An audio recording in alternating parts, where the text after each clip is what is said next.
அப்போஸ்தலனாகிய பவுலை கொன்று பார்க்க இருக்கிறோம். சிலிசியா நாட்டின் தலைநகரான தர்சு பட்டணத்தில் கிபி 9 பிறந்தவர் சவுல். அவரது தந்தை ஒரு ரோம குடிமகனானவர். அவரது குடும்பம் மிகவும் செல்வ சிறப்பு மிக்கது. அவர் ஒரு பக்தியுள்ள யூத குடும்பத்தைச் சேர்ந்தவர். இஸ்ரவேலின் பெஞ்சமின் கோத்திரத்தை சேர்ந்த ஒரு பரிசேயர் ஆவர்.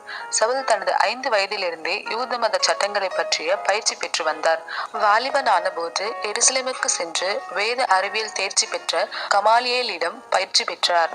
எதற்காகவும் இயேசுவை விட மாட்டேன், இயேசுவுக்காக எதையும் விட்டு விடுவேன். ஹல்லேலூயா.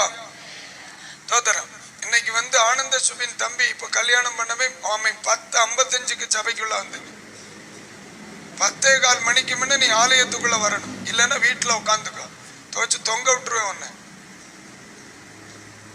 மாமியார் வீட்டு திங்கால போறிய அல்ல வேற எங்கேயும் இருக்கணும், கரெக்டா ஆராதனைக்குள்ள இருக்கணும். மற்றொரு கப்பல் மூலம் ரோமாபுரி சென்றனர்.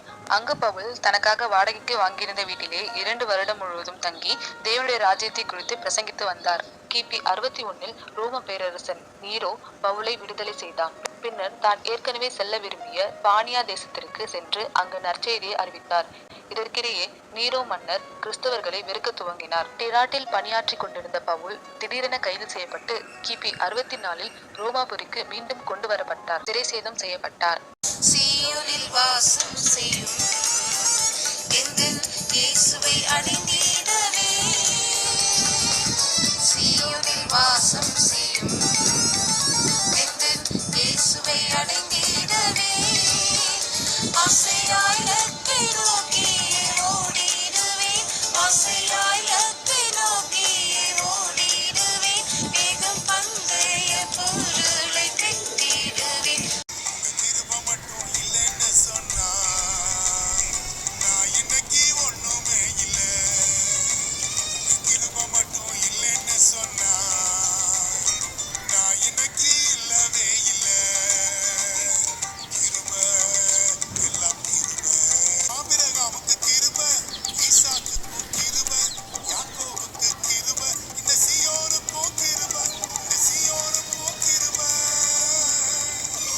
அப்போஸ்தலனாகிய பவுலை கொன்று பார்க்க இருக்கிறோம்.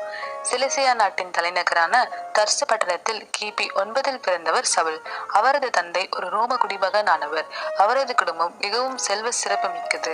அவர் ஒரு பக்தியுள்ள யூத குடும்பத்தைச் சேர்ந்தவர். இஸ்ரவேலின் பெஞ்சமின் கோத்திரத்தை சேர்ந்த ஒரு பரிசேயர் ஆவர். சவுல் தனது 5 வயதிலிருந்தே யூத மத சட்டங்களை பற்றிய பயிற்சி பெற்று வந்தார். வாலிபனான போது எருசலேமுக்கு சென்று வேத அறிவியல் தேர்ச்சி பெற்ற கமாலியேலிடம் பயிற்சி பெற்றார். எதற்காகவும் இயேசுவை விட மாட்டேன், இயேசுவுக்காக எதையும் விட்டு விடுவேன். ஹல்லேலூயா.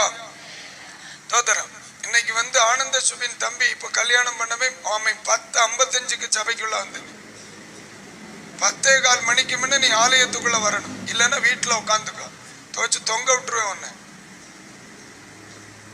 மாமியார் வீட்டு திங்கால போறிய அல்ல வேற எங்கேயும் இருக்கணும், கரெக்டா ஆராதனைக்குள்ள இருக்கணும். மற்றொரு கப்பல் மூலம் ரோமாபுரி சென்றனர். அங்கு பவுல் தனக்காக வாடகைக்கு வாங்கியிருந்த வீட்டிலே 2 வருடம் முழுவதும் தங்கி தேவனுடைய ராஜ்யத்தை குறித்து பிரசங்கித்து வந்தார். கிபி 61 ரோம பேரரசன் நீரோ பவுலை விடுதலை செய்தான். பின்னர் தான் ஏற்கனவே செல்ல விரும்பிய பானியா தேசத்திற்கு சென்று அங்கு நற்செய்தியை அறிவித்தார். இதற்கிடையே நீரோ மன்னர் கிறிஸ்தவர்களை வெறுக்க துவங்கினார். டிராட்டில் பணியாற்றி கொண்டிருந்த பவுல் திடீரென கைது செய்யப்பட்டு கிபி 64 ரோமாபுரிக்கு மீண்டும் கொண்டு வரப்பட்டார். சிறை சேதம் செய்யப்பட்டார்.